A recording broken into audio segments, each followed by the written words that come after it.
Nakakaiyak, nakakakilig. Nakakatawa, nakaka-inlove. Dear MOR.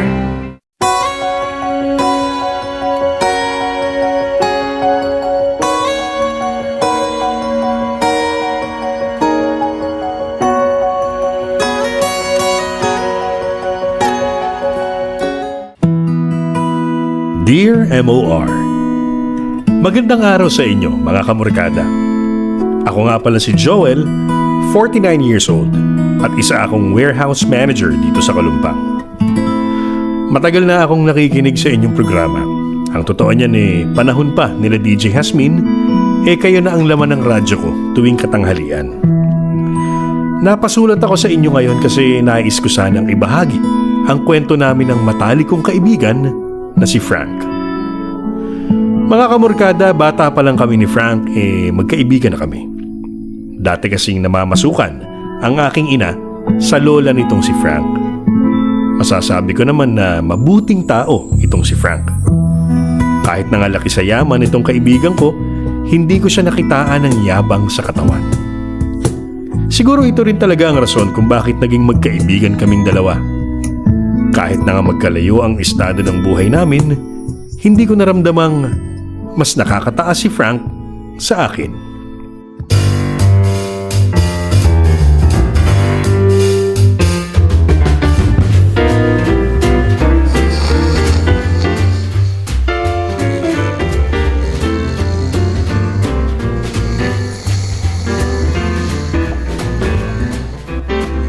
Joel! Pre! Ano ba ito? Ang gagang mga gising. Ito na, saglit lang. Makakatok ka dyan.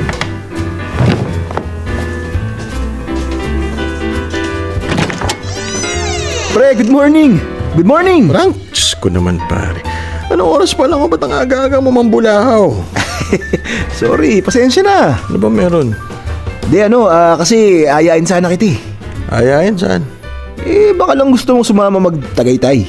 Tagaytay, seryoso ka ba pare? Frank, alas 4 pa lang na madaling araw. Lakas mo naman makaaya. Sige na pre, sama ka na. Kain tayo ng bulalo. Balita ako masarap daw ang bulalo dun eh. Sakto, kalamig ng panahon. Bulalo? Frank, seryoso ka ba sa sinasabi mo ha? Oo nga, kaya sige na. Sumama ka na. Wala pa akong tubulog. Alam mo naman pagod na pagod ako kahapon. Dami kayang pinagawa ng airpods mo sa akin. Oh? Kahapon pa yun eh. Sige na. Saka sabi naman ng papa wala siyang papagawa sa'yo ngayong araw. Kaya sige na. Bis na. Para hindi tayo abutan ng liwanag sa biyahe. Pre, next time na lang. Sige na, pagod ako eh. Kasama si Celeste. Si Celeste? Kasama si Celeste? Oo pre. Actually, siya ngayon nag-ayay. Okay, sige, teka, magbibihis na ako, sandali lang. Yan. Sige, hintayin na lang kita dun sa sasakyan ha. Sige.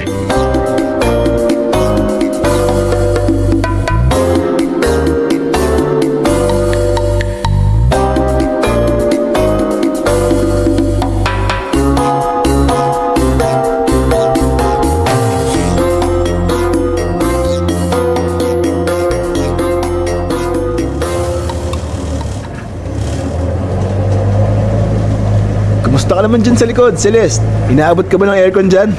Oo, thank you. Ayos. Actually, kakapagawa ko lang ng aircon itong chikot ko eh. Ramdam ko nga. Ikaw pre, musta ka naman dyan sa passenger seat? Komportable ka ba dyan? Oo, komportable. Ayos. Frank, Joel, thank you pala ha. Thank you at pumayag kayo sa biyahe na to. Sus, walang anuman yun. Di ba, Joel?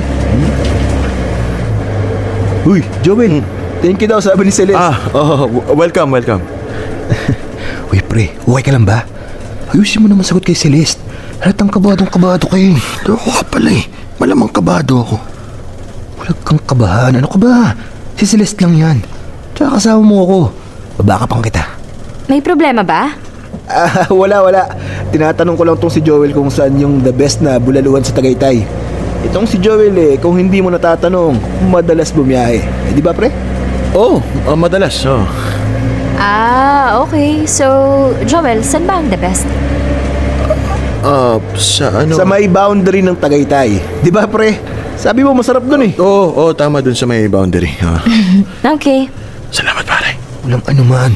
Sabi ko naman sa'yo kung paalay.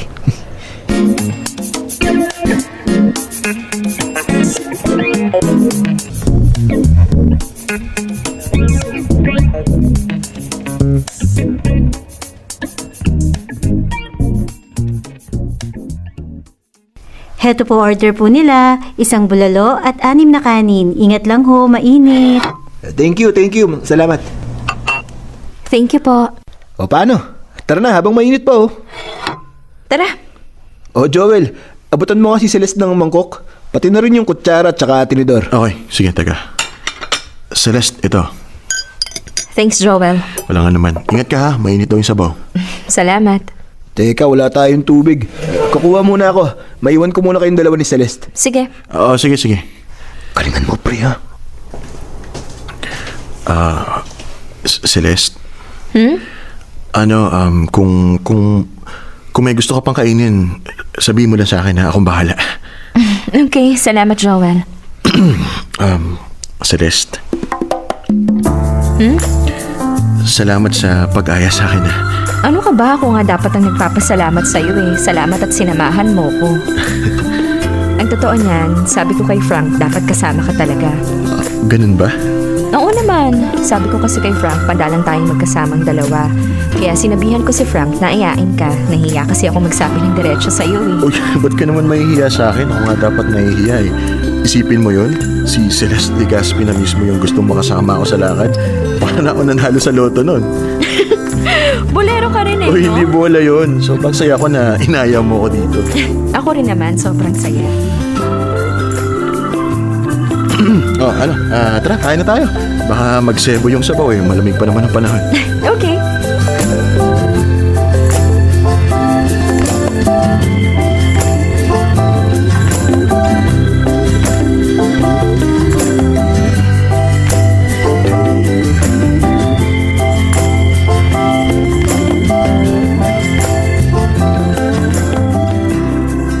Mga kamarkada, matagal na akong may lihim na pagtingin kay Celeste. Nagkakilala kaming dalawa noong may party sa bahay nila Frank. Tulad nitong kaibigan ko, may kaya din ang pamilya nitong si Celeste. Ang pinagkaiba nga lang wala nang mga magulang itong si Celeste. Tanging ang tiyahin na lamang niya ang kasakasama niya sa buhay. Napakabait nitong si Celeste. Wala akong masabing masama tungkol sa kanya. Mga kamorkada, malaki ang pasasalamat ko kay Frank pagdating sa buhay pag-ibig ko. Siya kasi talaga yung nagtulak sa akin na ligawan itong si Celeste. Kung hindi dahil sa kanya baka hindi naging kami. Oo, tama kayo ng dinig. Pagkatapos ng mahabang ligawan, sinagot na rin ako ni Celeste. Kahit na nga malayo ang agwat ng pamumuhay namin, hindi ito naging hadlang sa pagmamahala namin.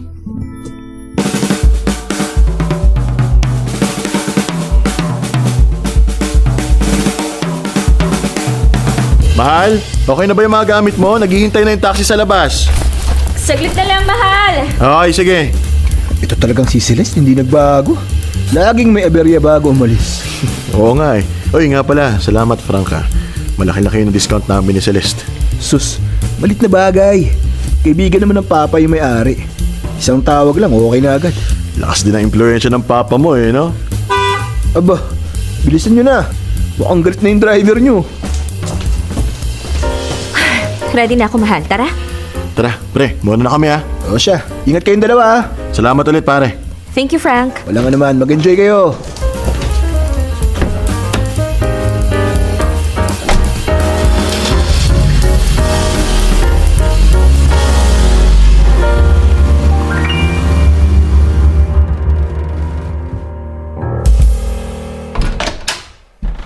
Wow, ang laki pala talaga ng kwarto dito sa resort ah. Oo nga, mahal. Mukhang mas malaki pa to sa unit ko eh. Kumpleto sa Ricardo's oh. Mahal, ayusin ko na mga gamit natin ha para makakain na rin tayo. Sige. Dapat talaga masulit namin tong trip na to. Minsan lang maka-experience ng ganito kagarbo eh. Oh, teka. Ma-message nga to si Frank. Nandito na kami sa resort. Salamat ulit. Pakisabi sa papa mo. Thank you. Yan, sent. Mahal, patulong naman ako saglit. Buhatin lang natin tong cooler. Ay, oo nga pala. Teka mahal, papunta na ako.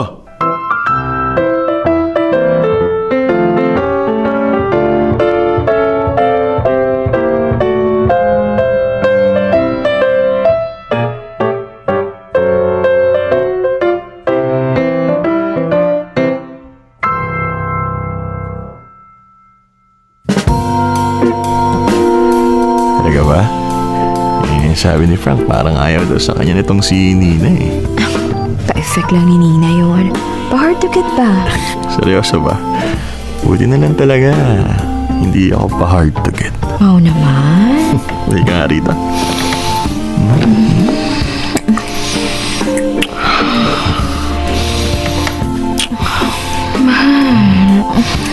Celeste. Oh, sino ba itong tumatawag? Wrong timing naman eh. Huwag mo nang pansinin yan, mahal. Teka nga lang, mahal. Teka lang. Hello? Pre, Oh, hello, Frank. Sorry, napatawag ka. Okay ka lang ba? pre, ang papa. Wala na ang papa. Frank, nasan ka ngayon? Kasama ko na sila mama. Okay, sige. Hintay mo kami. Babalik na kami.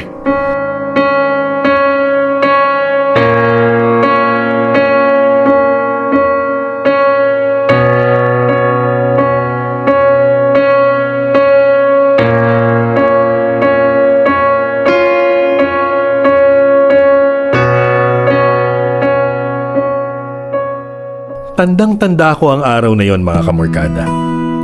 Yun kasi ang araw na nagbago si Frank.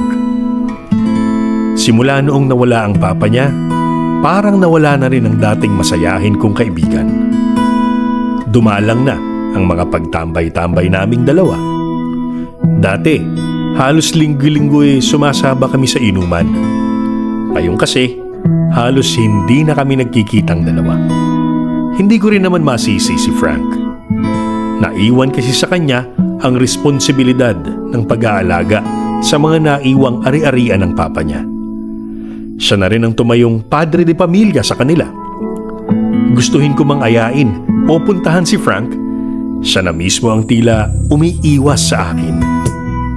Mga kamorkada, dito na nga nag-umpisang magbago ang pagkakaibigan naming dalawa.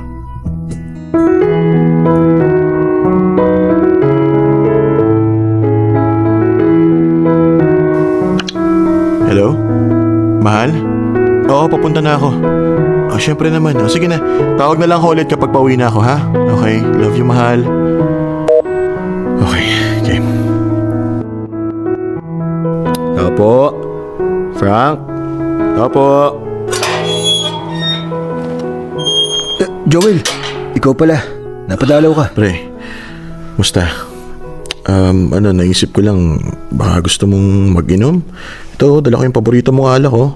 Jose ko, Pre, naisip ko lang kasi na matagal-tagal na rin yung huli nating inom, kaya nagdala na lang ako na maiinom dito sa inyo.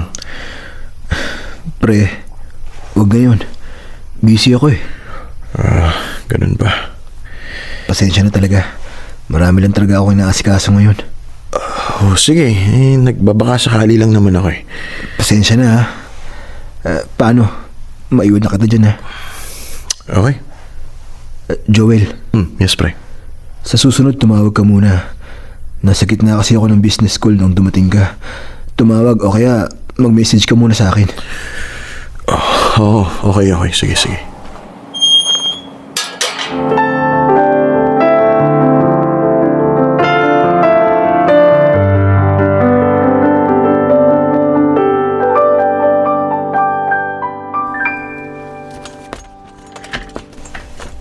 Grabe naman si Frank, parang hindi kayo magkaibigan ha. Bigla ka na lang pinaalis? Hindi ka man lang pinapasok ng bahay?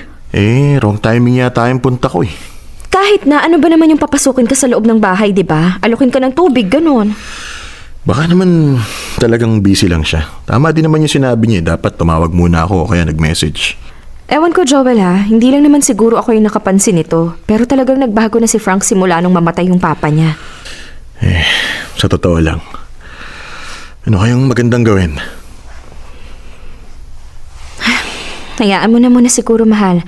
Ako na mismo magsasabi sa'yo. Si Frank na mismo ang unang lalapit sa'yo. Hayaan mo lang. Sino naman kaya yan? May ina-expect ka bang bisita, mahal? Wala naman. Teka, ako na magbubukas. Sino po sila? Oh, Frank. Pre, Pasok ka. salamat. Upo ka, pre. Gusto mo ba ng may inom, tubig, soft drinks? Mahal, may kisuyo naman, oh. Yung alak, pre. Tara, minom tayo. Oo, sige. Teka, ilalabas ko yung... Mahal, may kisuyo naman sa 2 baso dito.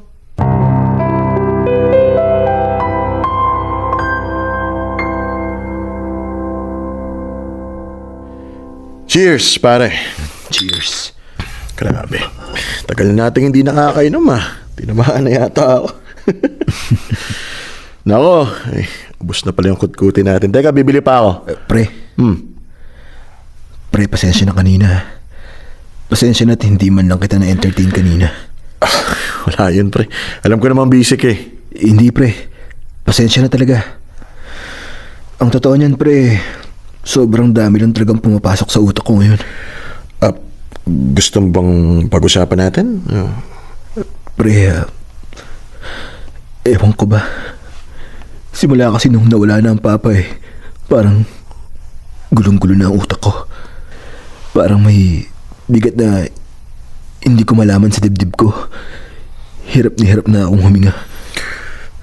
Ganun ba, pre? Ano, pre, parang kulang ang buhay ko pag wala ang papa. Siya naging sandigan ko nung mga panahong hirap na hirap ako. Ngayong wala na siya.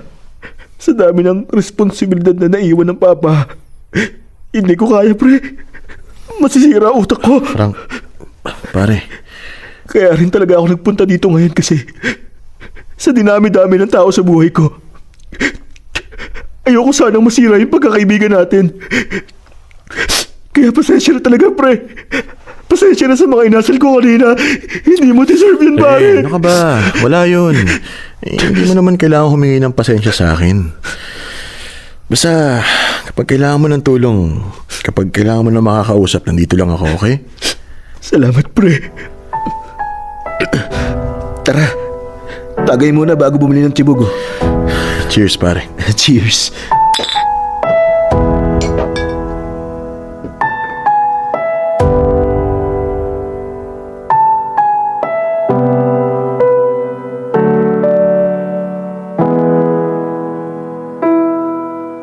Mga kamorkada, noong mga oras na yon, naramdaman ko na parang bumalik kami ni Frank sa nakaraan. Hindi namin pinag-usapan ang mga kasalukuyang mga problema namin. Literal na nag-reminisce lang kami. Pinag-usapan yung mga kalokohan namin noon, mga lugar na napuntahan namin noon, at kung ano-ano pa.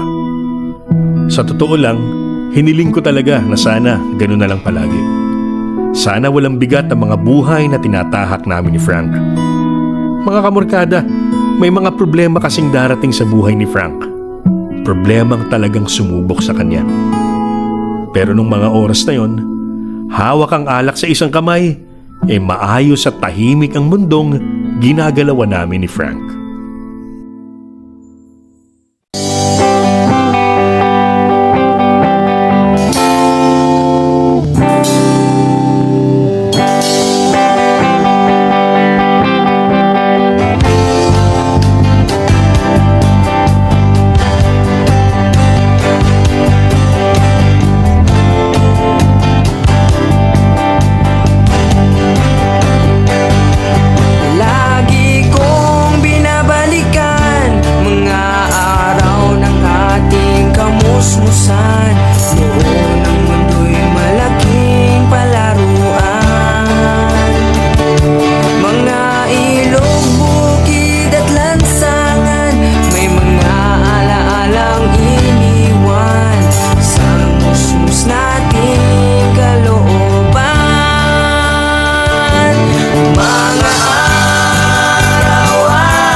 Dear M.O.R. Ang mga kwento ng puso mo. Dear M.O.R. Matalik na kaibigan. Mga kamorkada, pagkatapos nga ng inom namin ni Frank, nanumbalik ang sigla ng pagkakaibigan namin.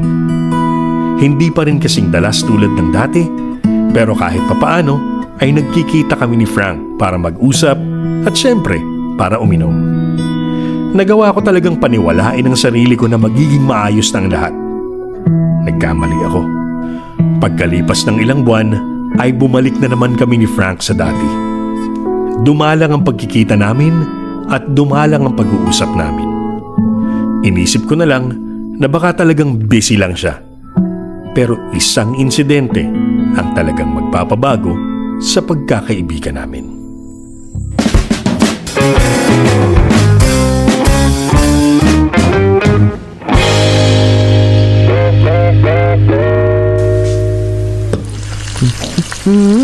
Mahal, baba ka na. Malapit na ako matapos magluto. Pababa na! Teka, pritong itlog, check. Tuyo, check. At teka, yung kape nga pala. Nasaan na ba yung initan ng tubig? Ang bango naman nito, mahal. Oh, tsaka na pala. Sige, maupo ka na dyan. Hinihintay ko lang kumulo yung tubig para sa kape. Mahal, si Frank tumatawag. Teka, paabot nga ng telepono ko. Eto, mahal. Salamat. Hello, Frank? Patawag ka. Pre, kailangan ko ng tulong mo. Oh, okay. Ano na meron? Pwede ka bang pumunta sa presinto? Presinto? Ano nangyari? Sige na naman, pre. Papaliwanag ko na lang pagdating mo dito. Sige na, please. Sige, hintayin mo ako. Salamat, pre.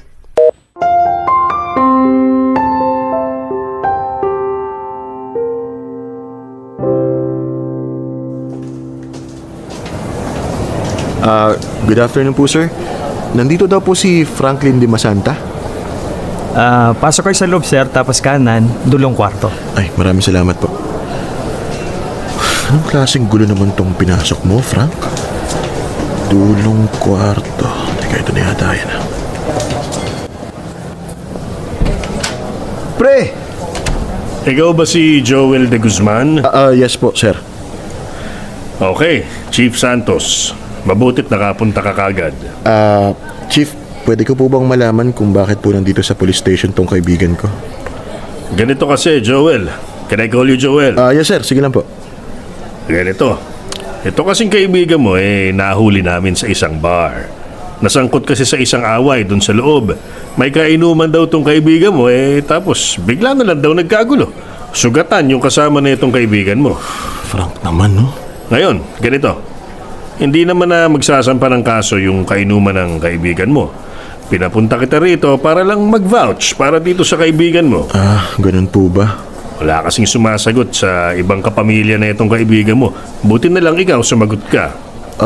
Sir, ibig sabihin po ba makakaalis na po si Frank? Pumirma ka lang doon sa labas, tas pwede na kayong umalis. O siya, iiwas mo na lang sa gulo tong kaibigan mo para hindi na maulit, ha? Yes po, sir. Sige po. Pasensya na po ulit, ha? Okay. Sige, maiwan ko na kayo. Salamat sa pagpunta, pre. Sorry at nadamay pa kita sa gulo ko. Ano ba nangyari, pre? Ba't ka man nasasabit sa away? Hindi ka naman ganito dati. Loko kasi yun eh. Mag-aaya ng inom tapos kung ano-anong sinasabi. Tulad ng? Basta. Ang importante, tapos na. Sigurado naman akong natakot ko na yung mukong na yun. Kung di ako nakapagpigil, baka hindi lang ospital ang abutin mo. Ano ka ba? Sara mo nga yung bibig mo. Nasa loob pa tayo ng istasyon. Tara na. Mamaya may makarinig sa'yo. Tuluyan ka pang makulong.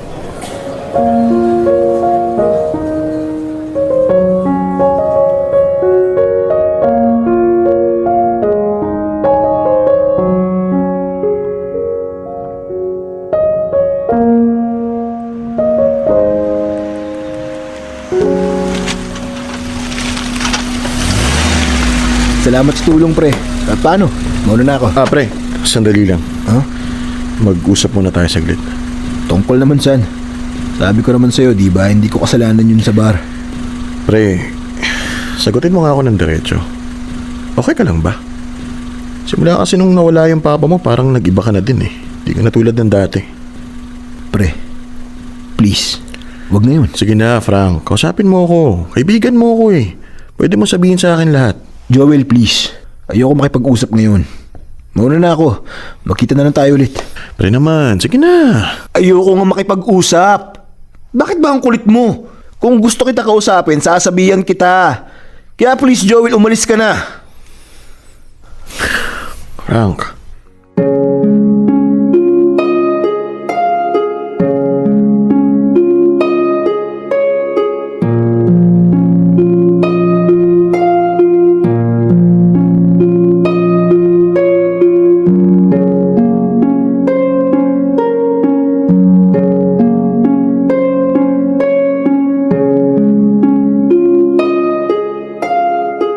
Mga kamorkada, nakaramdam talaga ako ng pangamba at lungkot para sa kaibigan ko noong mga oras na yon.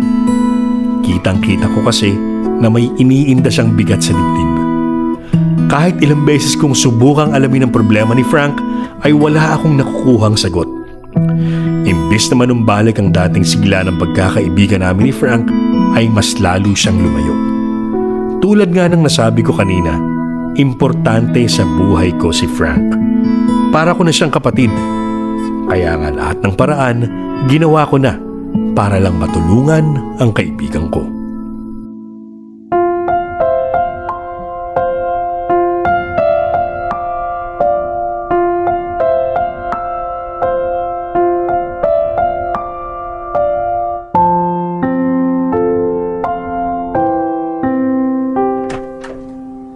Ganun ba?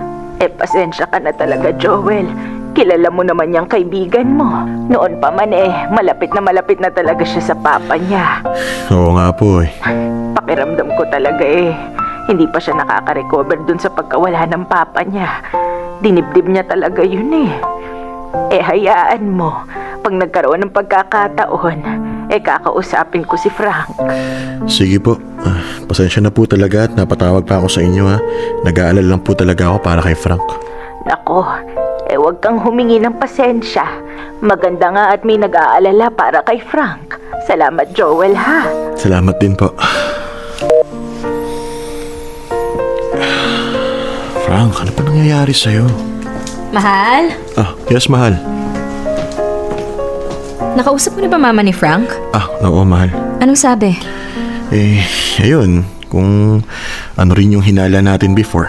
Malaki talaga yung epekto ng pagkawala ng papa ni Frank kaya nagbago siya ng ganun. Mahal? Naisip ko lang baka oras na para hayaan mo na si Frank. Bakit naman? Mahal, naiintindihan ko naman na magkaibigan kayo ni Frank, pero I think sapat na yung nabigay mo para sa kanya. Baka time na para hayaan mo na lang siya. Ano bang pinagsasasabi mo, Celeste? Si Frank tong pinag-uusapan natin. Matagal ko na siyang kaibigan. Matagal mo na siyang kaibigan. Oo nga, mahal. I'm just saying na hindi pwedeng lagi mo na lang siyang ililigtas sa sarili niya. Baka ikaw naman yung maubos niyan. Celeste, huwag mo na ituloy sasabihin mo. Hindi ko bibitawan ang pagkakaibigan namin ni Frank.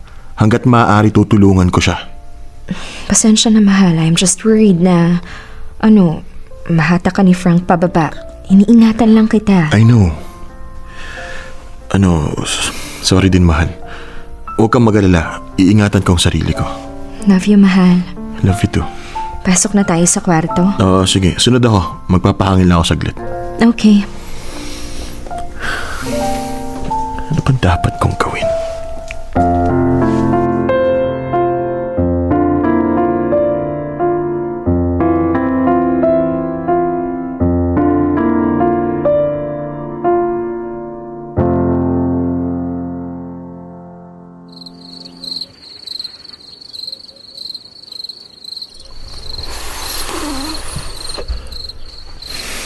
Joel! Joel! Frank yun ah. Joel! Oh, Frank. Bakit naman sumusugod ka bigla-bigla? Tama lang yun sa'yo. Sa susunod, huwag mo nang papakilaman ang buhay ko. Naintindihan mo? Frank, inaalala lang naman kita eh. Inaalala? Hindi ko kailangan ng pag-aalala mo. Hindi porket tinulungan mo ako sa presinto, may karapatan ka ng pakilaman ng buhay ko. Sa susunod na kausapin mo pa kahit sinong kapamilya ko. Hindi lang sa pakangaabutin mo sa akin. Naintindihan mo? Joel? Pagsabihin mo yung asawa mo, Celeste. Masyadong pakilamero sa buhay ng may buhay. Frank, please, umalis ka na. Utang na loob, lumayas ka na. Kalimutan mo na magkaibigan tayo, Joel. Layas na!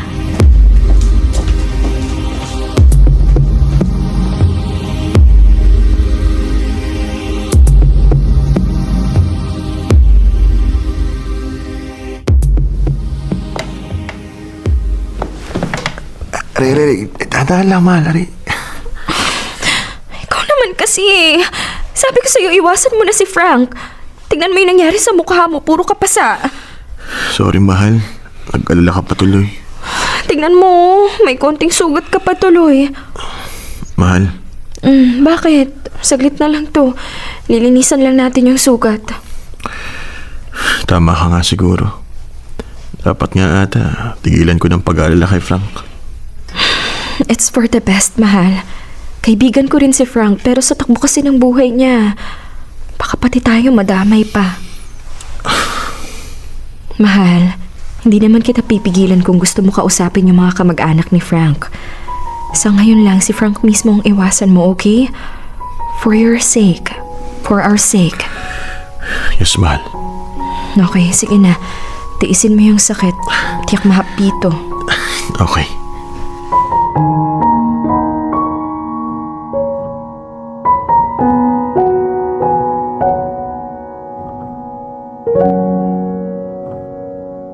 Mga kamorkada, simula nga nung araw na yon ay hindi ko na nakausap pang muli si Frank. Hirap man ang kalooban kong tanggapin ang nangyari sa pagkakaibigan namin, tinupad ko ang pangako kay Celeste. Wala akong ibang ginawa kundi ang tutukan ng relasyon ko sa mga taong importante sa buhay ko.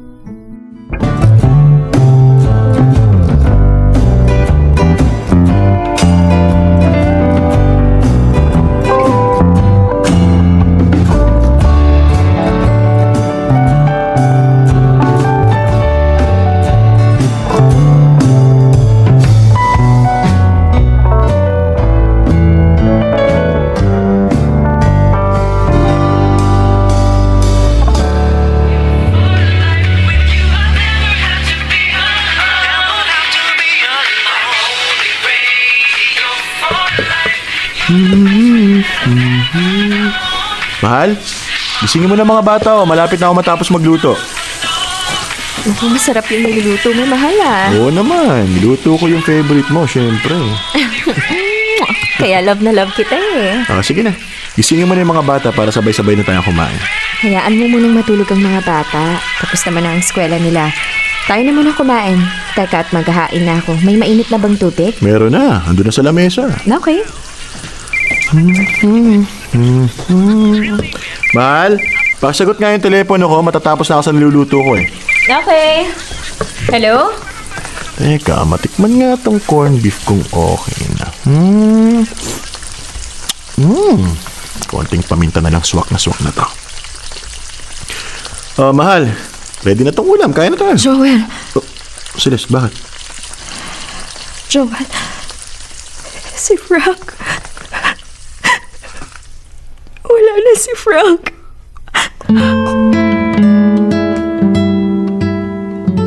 Ano? Ano ba sinasabi mo, mahal? Paano wala si Frank? I'm so sorry, Ba't ka mahal. nagsasorry? Paano wala? Ano, umalis ba siya? Nawawala ba siya? Ano? Ano ba sinabi sa'yo? Joel, si Frank. Wala na. Wala na si Frank.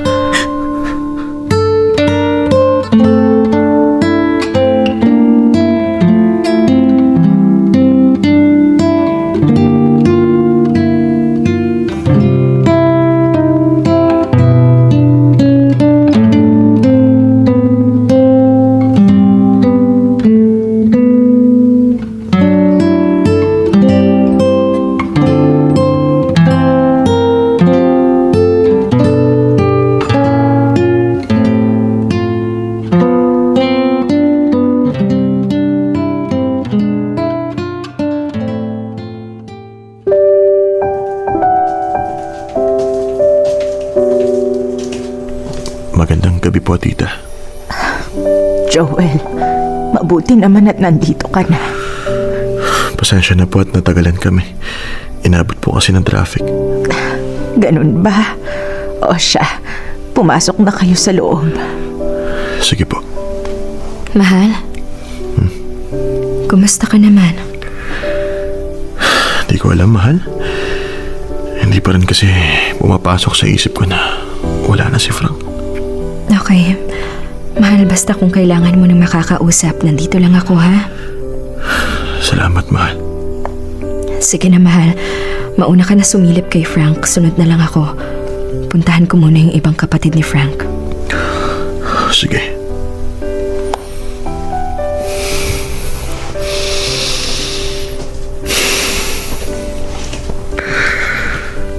Pre, long time no see. Pre, bakit naman ganun? Bigla ka na lang umalis na walang pasabi. Pre, sorry ah. Sorry kasi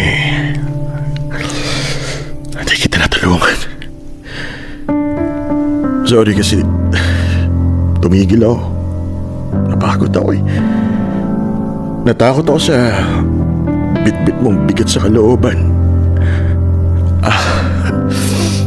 Akala ko mahahatak mo rin ako pababa eh. Pero sobrang laki ng pagkukulang ko sa'yo. Kaibigan mo ako pero ako yung unang bumitaw sa'yo.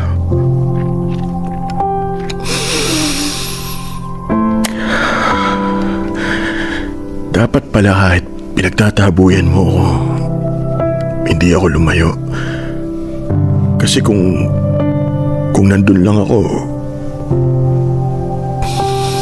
kung hindi ako umalis,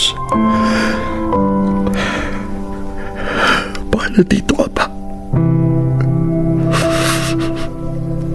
Pre, Frank, sorry. Sobrang sorry. Sana mapatawad mo ako, pare. Joel, Mahal, Sorry. Sana may nagawa ako. Sana natulungan kita. Sorry talaga, Frank. Sorry.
Mga kamorkada, wala na ang kaibigan ko. Hindi niya kinaya ang pagkawala ng kanyang papa. Hindi niya kinaya ang bigat ng responsibilidad na naiwan sa kanya. At higit sa lahat, hindi niya kinaya ang lungkot na nadarama niya. Mga kamorkada, punong-puno ako ng pagsisisi. Lagi kong iniisip na baka kung hindi ako lumayo, baka buhay pa si Frank ngayon. Kahit na nga ilang taon na ang lumipas simula nung mawala si Frank, damang-dama ko pa rin ang butas na naiwan niya sa buhay ko. Malaki ang pasasalamat ko kay Celeste, ang aking may bahay.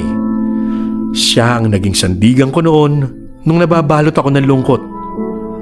Wala na ang kaibigan ko, pero mananatili siya sa puso at isipan ko. Hanggang dito na lamang muna ang kwento ko, mga kamorkada. Maraming salamat sa pakikinig sa mumuntigong kwentong ito.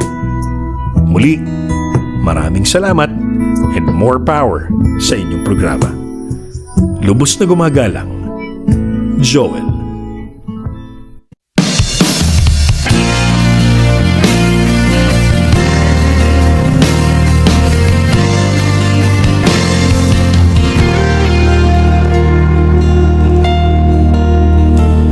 Darating din ang umaga na ako ay masaya. Darating din ang panahon, kalungkutan ay maibabaon. Sa pag-usin ng umaga, sa bukang liwayway, baon ng pag-ibig na aking taglay. Unti-unting bubuin ang pag-ibig na luwalay sa'kin. Ingatan na ang puso ko sa sakit na dala ng mundo. Babangon na ako sa pagkaimlay, dadalhin ng pag-asang ikaw ang nagbigay.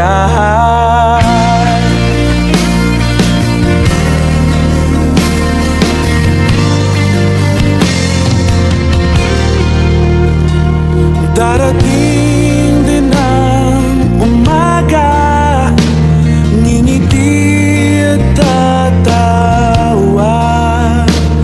Darating din ang gabing makakatulog na ng mahimbing.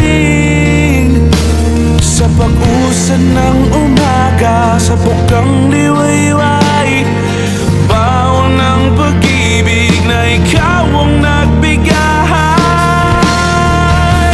Unti-unting bubuin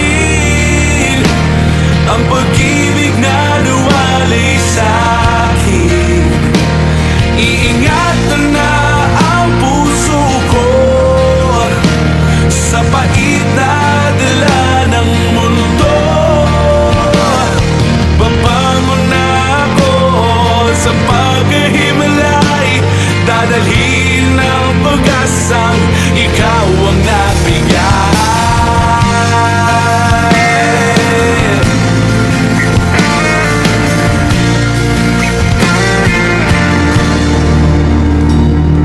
Babangon na ako,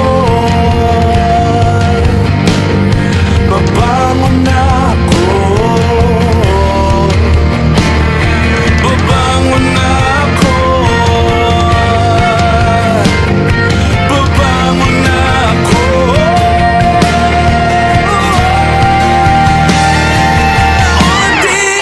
Unti-unting bubuin ang pag-ibig na nawalay sa'kin. Iingatan na ang puso ko sa sakit na dala ng mundo. Unti-unting bubuin ang pag-ibig na nawalay sa'kin. Iingatan na ang puso ko sa sakit na dala ng mundo. Dumating na ang umaga, ako ngayon ay masaya.